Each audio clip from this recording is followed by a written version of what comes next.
No, I think I mean, there was a lot of stuff going on. We had the big debate about meetings, time, all that stuff.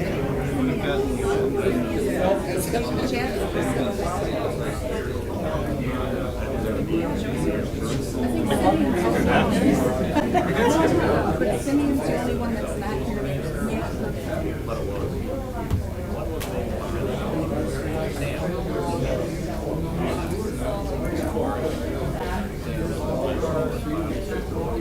Come on. Kind of formal.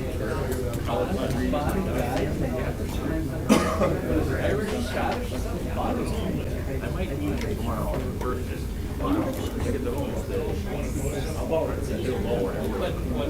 Sam, short for Samantha.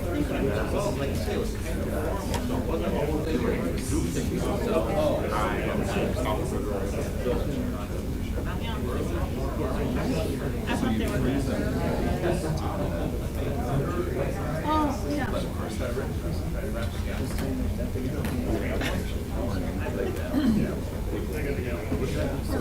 Maybe that's a good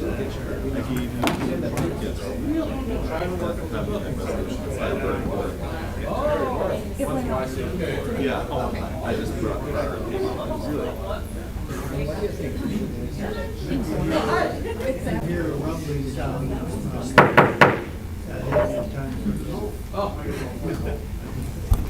Good evening, County Supervisors, guests, and staff. We will begin our meeting with a roll call. Please push your buttons.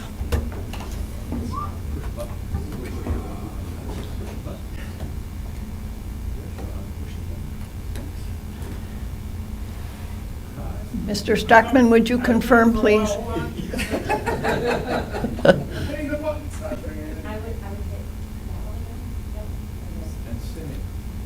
He just walked in the door. That's. He's doing what he's supposed to. It's not working.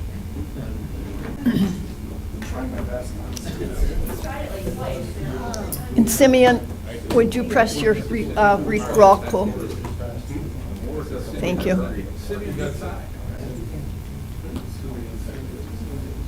Do we have 20 present?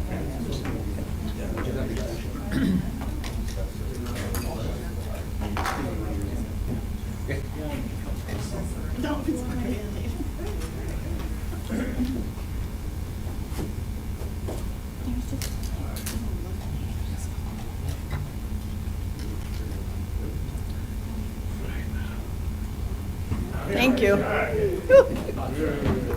out of 21.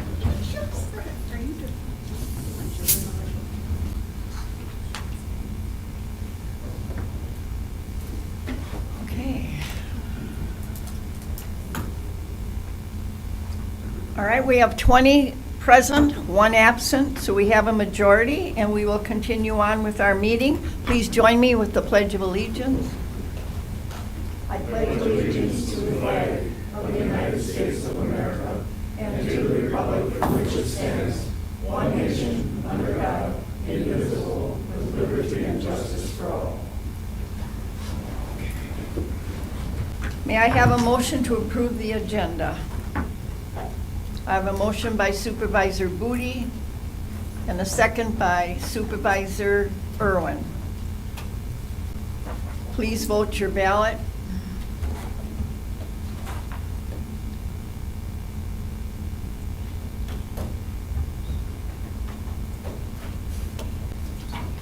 Supervisor Hanschke, would you confirm? Thank you. And Supervisor Lockman, would you confirm?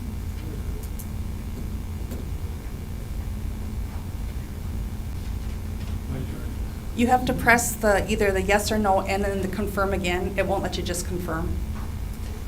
There you go. Thank you. We have 20 yes, 0 nay, 1 absent. Moving on, you had the minutes of the previous meetings. Please have a motion to approve. Motion by Supervisor Booty, by Diedrich, and a second by Supervisor Steer. Are there any additions or corrections to the minutes? Seeing none, please vote your ballot.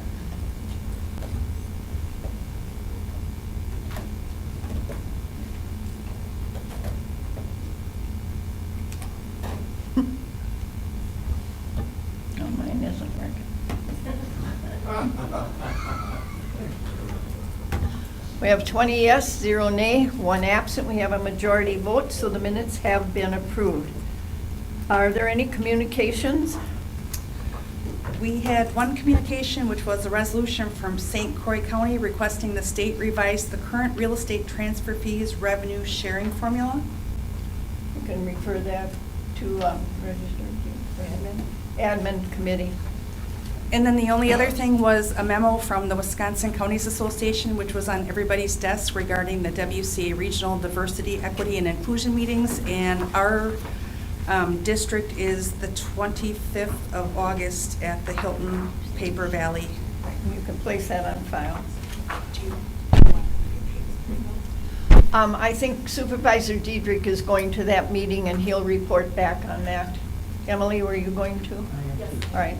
I don't want a whole bunch going, so. Okay. All right. Emily and Ron are approved to go. Okay. Special business. David? Our finance director will present the 2021 sales tax amount report, and you do have a copy of that in your packet. Good evening. So I'm just going to kind of summarize the sales tax report that is in your packet as indicated. It really summarizes the financial activities of the sales tax fund.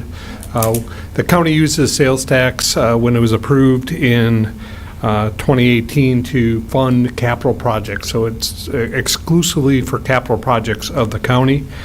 The first page looks at the revenues, and you can see that year-to-date or cumulative through the end of 2021, the county has received a little over $16 million of sales tax collections.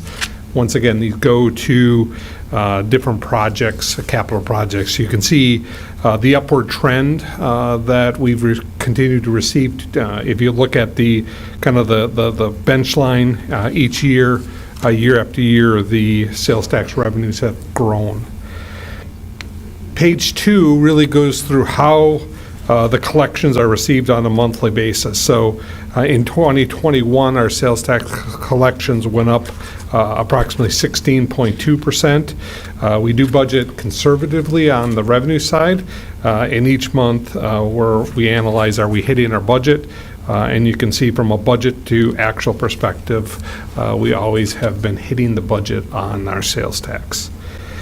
Page 3 looks at the expenditures. You can see that cumulative through the end of December, we spent $12.7 million on capital projects.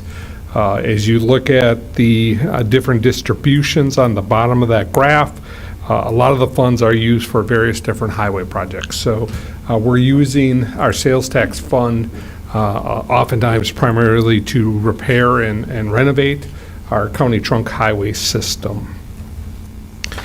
And you can see the major, we spent about $4.4 million in 2021, and you can see the different projects that were completed. In the last page really looks at our fund balance. What are we carrying over into 2022? If you remember, the county did set aside about $1.5 million for the courthouse remodeling. Because we had excess sales tax, we were able to utilize that. As of the end of the year, we have an available balance, which means it hasn't been committed to projects of a little over $500,000.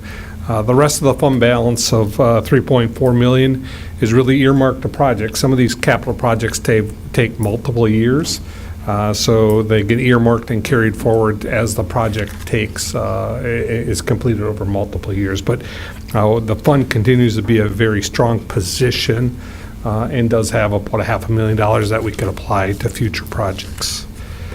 Any questions? If there are any questions, would you please press your button to request to speak. All right, Supervisor Diedrich. Thank you, Madam Chair. Dave, I know this is an obvious statement, but approximately $13 million that we've already spent from sales tax, I'm just reiterating the fact that had we done all these things without sales tax, that probably would have been bonded or borrowed money, correct? That is correct. The sales tax allowed us to eliminate the annual borrowing for some of the capital and fund it on a current basis. Very good, thank you. There are no other questions. Thank you, Thank Dean. you. We'll place that on file. All right. Moving on to resolutions, Resolution 2022-11.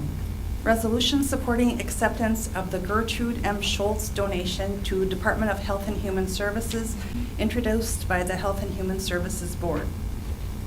All right. I have a motion by Supervisor Steer and a second by Supervisor Booty.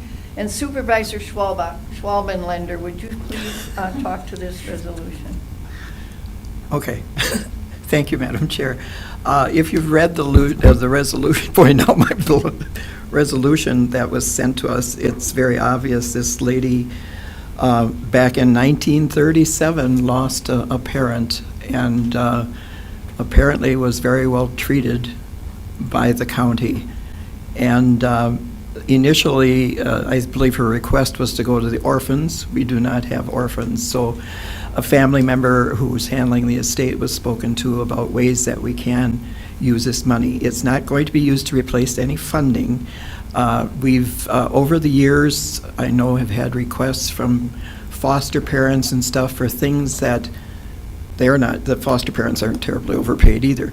For children who want to do other things, such as playing soccer, football, the band, or whatever, or I think we had at one time one for driver's ed, this money will be used for that, and for other things. And it's a non-lapsing account that we were told that David is going to take care of, and we need to report to the estate every year how this money was spent and for how many children. It is an extremely generous amount of money to the county. And we don't see this, at least to Human Services, happening very often. And we thank her estate. I don't know if she has had any children or a family of her own, but whoever is handling the estate, we thank you very, very much from the county. Thank you. Thank you, Supervisor Schwamberg. Are there any questions regarding this resolution? Seeing none, please vote your ballot.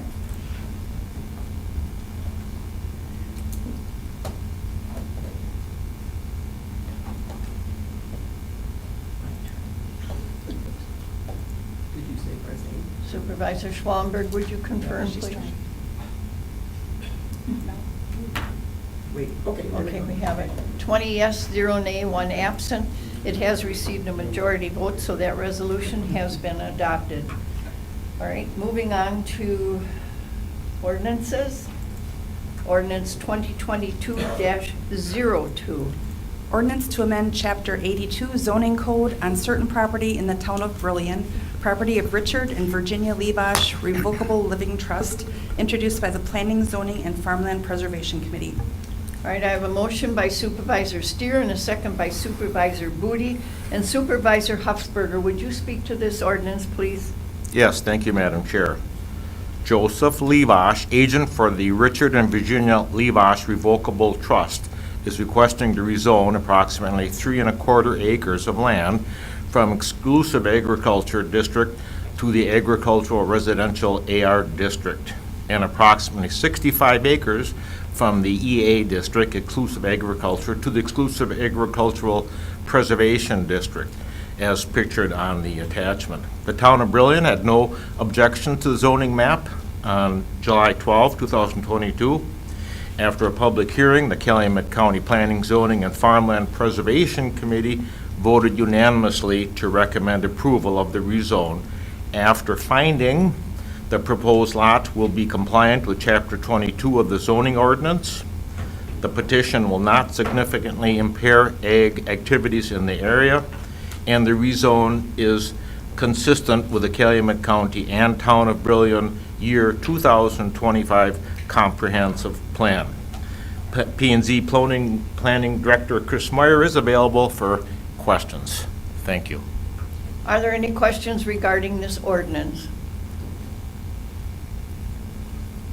Seeing none, please vote your ballot.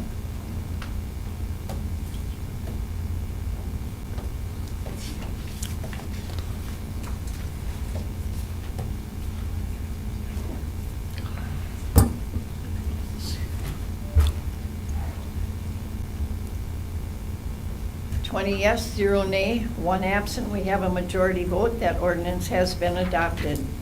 Moving on to ordinance 2022-03. Ordinance to amend Chapter 82 zoning code on certain property in the town of Woodville, property of Thomas and Connie KLOTZ, introduced by the Planning, Zoning, and Farmland Preservation Committee.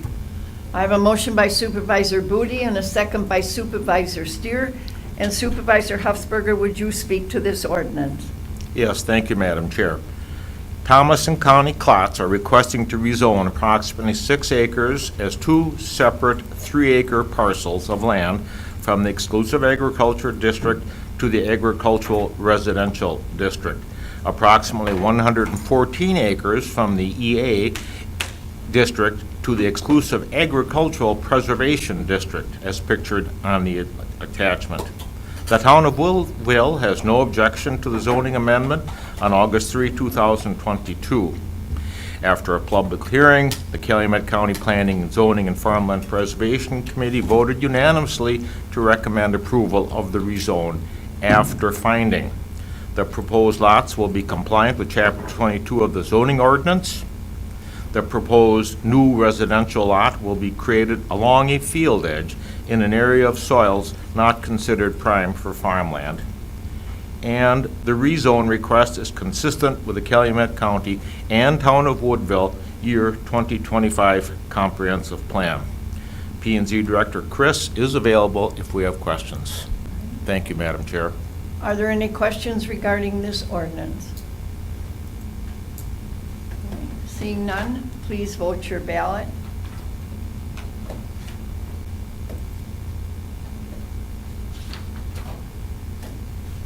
Supervisor Irwin, there, thank you. 20 yes, 0 nay, 1 absent. It has received the majority vote. So we'll move on then to, that has been adopted. All right, in your packet, you have the county administrator's report. Are there any questions regarding his report? Supervisor Schwallenberg.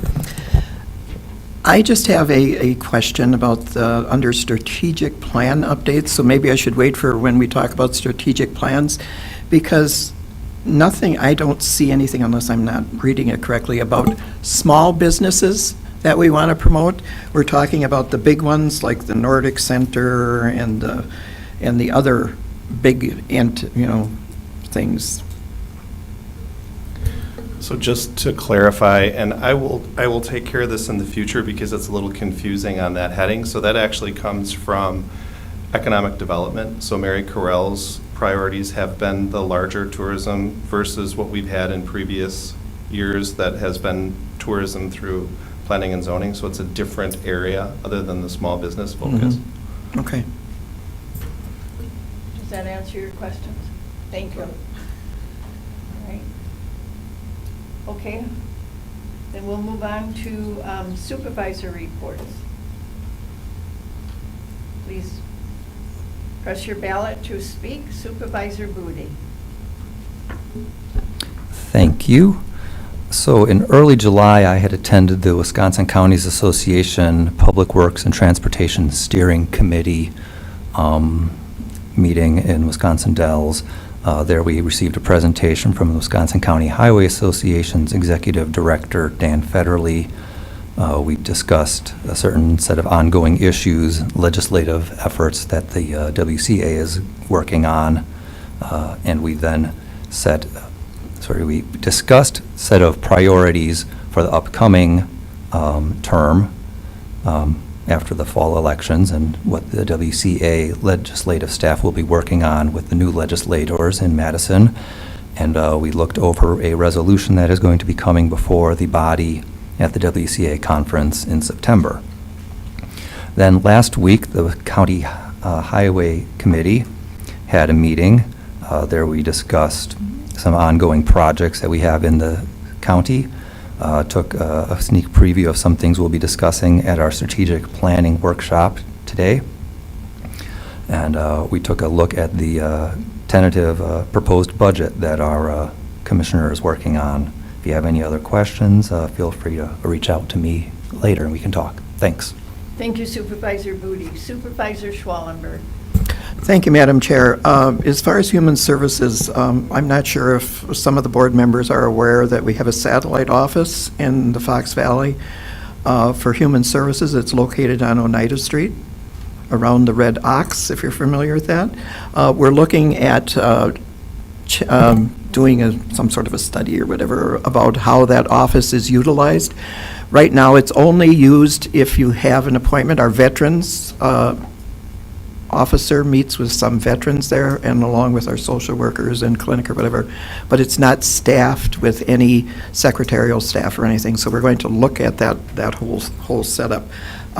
We also looked over our proposed budget to see what we may be asking for or whatever. Parks, over the last couple of storms we've had, our park system experienced a lot of damage from these two storms. Several of our large trees were felled by the storm. All the staff, including our office staff, helped clean up, and within 2 days you probably wouldn't have known that some of these trees went down. We'd also like to thank Joe Motter, because the night of the storm, he came down with some of his heavy equipment and helped move some of the trees out of the way. We were lucky, nobody was hurt. One of the trees by our little house at least fell in the opposite direction, so it didn't fall on that, but a tree did fall on the fishtail. The tree was ours, and Fishtail took care of it and kept the wood or whatever, and their insurance will take care of the damage to that. A few days later, we had another storm, and this time it hit our state trails, which caused a lot of damage to those. So then our staff needed to clean those up, because we had a run that took place, I think this last weekend or whatever, that used it. Ledgeview didn't have any major damage. The concrete was laid for our 2 cabins, and our windows are in, but we're still looking for our electrical box. That is, we're waiting for a unicorn, as they said, to come. When that comes, we'll know the box is ready. They will probably be worked on over the winter by our staff to build those two cabins. Work's going on in our new sites on the Southern Campground, and we have a lot of stuff going on in County Park. We're going to be talking again about some more ash tree harvest up on the upper park, and hope that the northern property gets the ash trees taken care of, but that needs to freeze. If you've seen anything in the paper, the High Cliff connection from the Fox Valley, that will have a pedestrian and bike trail that they're trying to connect. And I'm sorry, I don't remember the name of the trail. It comes through Waverly. Anyway, they now have come up with a plan for that. But the Nelson Foundation has committed to $2 million, but the projected cost is over $6.5 million to do this. And the hope for completion will be within 4 years. They need to hire a coordinator to handle that. We wish them luck, because we've been working on this connection for over 20 years. That's been in the works to do this, so hopefully some of us will see it done. So, thank you, Madam Chair. Thank you, Supervisor Schwallenberg. Supervisor Irwin? Thank you, Madam Chair. There was an email sent out on this topic. We lost a real, I don't know what you'll say, legend, or Nissan Barlev. I think most of you have heard of him or dealt with him. A real gentleman, a real scholar, a smart man, let me tell you. Anyway, he passed away 2 weeks ago, Monday, I believe, or on a Tuesday, 2 weeks ago today. I know I talked to him on Monday afternoon yet, and we set up next month's meeting, and the next day Candy called me and said Nissan passed away in the morning, so we'll miss him all, and we're just going to wait and see as far as the Children's with Disability Education Committee. We're going to wait and see, or we have to wait and see what CISA 7 does as far as appointing a new special ed director, and we'll take it from there. That's it. Thank you. Yes, he was here for 47 years. in Calumet County. Supervisor Schwallenberg. And I apologize, this is related to what Supervisor Irwin just said. I just heard tonight that they are interviewing tomorrow for his position, that they have had 9 applicants, and I believe that the school districts are involved in the hiring, that I think they're going to be meeting people at Hilbert, I guess, at the school. So we may hear something soon, because school, the man needs to, or woman, person needs to be in place hopefully before school starts, which is not long off. Thank you. Thank you, Supervisor Schwallenberg. All right, there are no other supervisor reports. Our next regular meeting will be September 20th at 7 p.m. And we will now go into a vote to go into closed session. And the closed session is to discuss the county administrator's employment contract. So I have a motion by Supervisor Booty and a second by Supervisor Diedrich, and please do a roll call vote.